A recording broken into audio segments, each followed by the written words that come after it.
नमस्कार। इस समय भारत में भी और पूरी दुनिया के अंदर एक बवाल मचा हुआ है और यह बवाल मचा हुआ है बागेश्वर धाम के आचार्य जी को लेकर के, धीरेन्द्र कृष्ण शास्त्री को लेकर के। महाराष्ट्र में उनके ऊपर पाखंड विरोधी संस्था के नाम से काम करने वाले एक व्यक्ति ने उनके ऊपर पाखंड फैलाने का आरोप लगा करके प्राथमिकी दर्ज कराई है। प्रश्न जब खड़ा हुआ तो उसके बाद पूरे देश की मीडिया को बुला करके और छत्तीसगढ़ में बागेश्वर धाम के श्री धीरेन्द्र कृष्ण जी ने उसका जवाब भी दिया है। पहले इस विषय को समझते हैं। यह विषय समझने की चीज है। हम सभी जानते हैं कि पाखंड क्या है और अध्यात्म क्या है। वास्तव में इस विषय को लेकर के जिस प्रकार का पहले से चिंतन चलता रहा है, वह बातें दुनिया को समझ में नहीं आती। हालांकि बहुत थोड़े से रूप में यह सभी मत पंथों में इस विद्या का प्रयोग किया जाता है। सबसे पहले तो हम इसी पर बात करेंगे कि जिसको लोग चमत्कार कहते हैं या दूसरे सज्जन उसे पाखंड समझते हैं। यह बात वह है जो धीरेन्द्र कृष्ण जी बालाजी सरकार के हवाले से बताते हैं, जो कि हाँ उनकी समस्या क्या है, उनका नाम क्या है, या जो भी बातें, ये सारी बातें आखिर धीरेन्द्र कृष्ण जी को कैसे मालूम हो जाती है। यही सबसे बड़ा यह जो पूरा प्रश्न खड़ा हुआ है। इस प्रश्न के पीछे बस और बस केवल एक ही बात है कि लोगों को यह बात नहीं समझ में आ रही है कि आखिर ये धीरेन्द्र कृष्ण शास्त्री जी या कोई बालाजी सरकार की पत्थर की प्रतिमा है, जिसके बारे में बता रहे हैं कि हाँ हमें बालाजी सरकार ने बताया, हमें सन्यासी बाबा ने बताया, और उनके हवाले से वो पर्चे पर पर्चे लिख करके 3-3 4-4 पर्चे लिख दे रहे हैं और कहें तो किसी को लेके आओ, हम उसका भविष्य बता देंगे, वो उसके मन में उसकी क्या अर्जी है, वो क्या चाहता है, उसका भूत भविष्य वर्तमान बता रहे हैं। तो इस बात को लेकर के जिनको अध्यात्म की सही जानकारी नहीं है, वो आश्चर्यचकित हैं, चमत्कार कह रहे हैं और कोई पाखंड कह रहा है। मैं इसी विषय पर बात, वास्तव में यह अध्यात्म का एक विज्ञान है।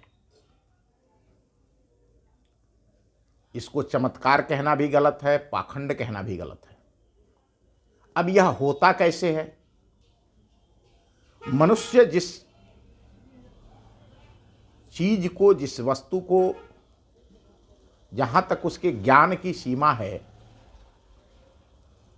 उस ज्ञान की सीमा से अलग कोई बात होती है तो वह उसे चमत्कार समझता है। पाखंड कहने वाले तो लोग बेवकूफ़ है। जैसे जादूगर है, वो कोई पाखंड नहीं करता, जादूगर अपनी कला दिखाता है, उसे कला की दृष्टि से ही देखना चाहिए। जो लोग थोड़ा बहुत भी जादूगरी के बारे में जानते हैं तो उनको पता है कि जादूगर विभिन्न प्रकार के उपकरणों के माध्यम से और लोगों के नज़रों को धोखा देते हैं। लेकिन सनातन धर्म में, सनातन मैं कह रहा हूँ तो सनातन को सार्वभौम माना जाना चाहिए, और इसमें यह विधा है जिस विधा के माध्यम से कोई भी व्यक्ति साधना के द्वारा केवल इस पृथ्वी पर नहीं तो इस ब्रह्मांड के अंदर घटित होने वाली घटनाओं को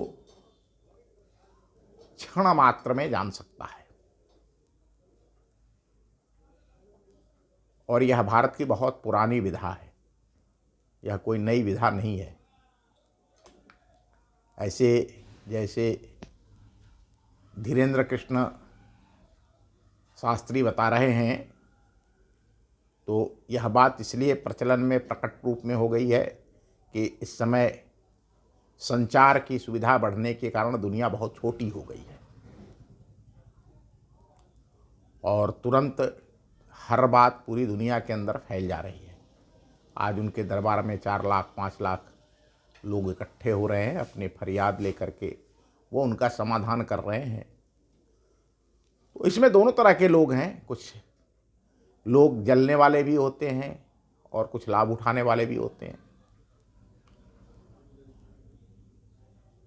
आइए हम अध्यात्म के इस विज्ञान पर बात करते हैं कि वास्तव में यह संभव कैसे हो पाता है और क्या कोई मानव ऐसा कर सकता है। क्या कोई विग्रह ऐसा कर सकता है, या सन्यासी बाबा जैसा कोई सहायक, या यह कहा जाए कि अशरीरी आत्मा या व्यक्ति इस काम को कर सकती है। यही अध्यात्म का विज्ञान है और यह इस धरती पर अनादिकाल से है। हम सभी ने शिव योगी को सुना होगा, ईशा फाउंडेशन के सद्गुरु, या ऐसे अनेक लोग हैं जिन्होंने तत्व से इस अध्यात्म को समझा है। हालांकि हमारी बात भी बहुत सारे लोगों को समझ में नहीं आएगी। अध्यात्म के इस तत्व को जानने और समझने के लिए पहले मरना पड़ता है। अब आप कहेंगे कि जब मर जाएगा तो वो कैसे जाएगा। यही गुत्थी है, इसी गुत्थी को इस बागेश्वर धाम सरकार के दरबार की लीला को समझा जा सकता है, इस गुत्थी को सुलझा कर ही समझा जा सकता है। बहुत सारे लोगों ने, बहुत सारे चैनलों ने लाइव किया है, परीक्षा दी है और स्वयं सामने आकर के बागेश्वर धाम सरकार और सन्यासी बाबा के प्रतिनिधि के रूप में धीरेन्द्र कृष्ण शास्त्री ने भी लोगों की चुनौती को स्वीकार किया है। इसमें होता यह है कि जो भी व्यक्ति इस साधना को करता है वह अपने शरीर को छोड़ करके और सूक्ष्म शरीर में, जब वह सूक्ष्म शरीर धारण करता है तो उसे सब कुछ दिखाई देता। सब कुछ ही नहीं दिखाई देता, किसी के मन में क्या चल रहा है, कौन क्या सोच रहा है, यह भी बात उसे पता चलती है। यही इस अध्यात्म का विज्ञान है। और इसको साधना के द्वारा प्राप्त किया जा सकता है। इसकी प्रक्रिया भी बहुत सरल है, ऐसा नहीं कि बहुत कठिन कठोर तपस्या करने की आवश्यकता है। यह मैं किसी की आलोचना नहीं करता। भारत में या भारत के बाहर भी जितने सारे लोग अध्यात्म की साधना में लगे हैं, उनके गुरु ने जो उन्हें मार्गदर्शन दिया है या उनको जो स्वयं प्रेरणा मिलती है, उनको जिस भी भाव से लगता है कि हाँ, इस विधि से, इस विधा से मुझे परमात्मा तत्व की प्राप्ति हो सकती है, मुझे अध्यात्म का बोध हो सकता है, मुझे मोक्ष की प्राप्ति हो सकती है, तो अपने तरीके से अपने गुरु के निर्देशानुसार अपने मत के हिसाब से कर रहे हैं। लेकिन ये सार्वभौम विद्या है। जब हम इस ब्रह्मांड से कनेक्ट होते हैं, इस शरीर से अलग होते हैं, मैं पुनः याद दिलाना चाहता हूं कि इस शरीर से अलग होना, जिसे हम आत्मा कहते हैं, वह प्रक्रिया बहुत साधारण सी प्रक्रिया है और जो भी मनुष्य इसको करना चाहे वह कर सकता है। और वह भी इस ब्रह्मांड के अंदर घटित होने वाली सारी घटनाओं को देख सकता है। किसी के मन में क्या चल रहा है यह भी जान सकता है। इसको विभिन्न विद्वानों ने अपने अपने ढंग से परिभाषित किया है, अपने अपने ढंग से इस विद्या का प्रचार और प्रसार भी करते हैं। आज भी है, जो विश्व भर से लोग आज भारत की तरफ आकर्षित हो रहे हैं, वो आ रहे हैं। यहाँ के हिमालय की कंदराओं से लेकर के आच्छादित बर्फ के बीच जो तपस्या करने वाले सन्यासी हैं, संत हैं, उनके चरणों में